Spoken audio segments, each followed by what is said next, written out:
Bidi bala qədim qala. Nə tərsən Bidi bala? Sağ olun. Bugünkü ev tapşırıqdır, eləmi? Mən niyə evdə hazırlamısan, burada hazırlayırsan? Nədir? Eli bala məktəbi Gəncə. Söz səndə.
Sağ ola, Vidi bala qədim qala.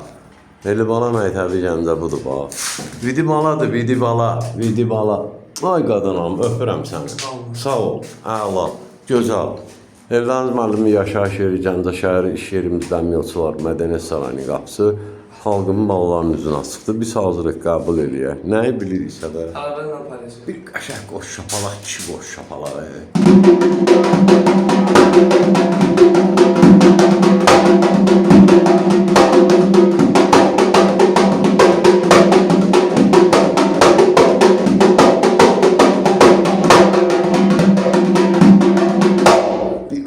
Səsli qaza ritmi.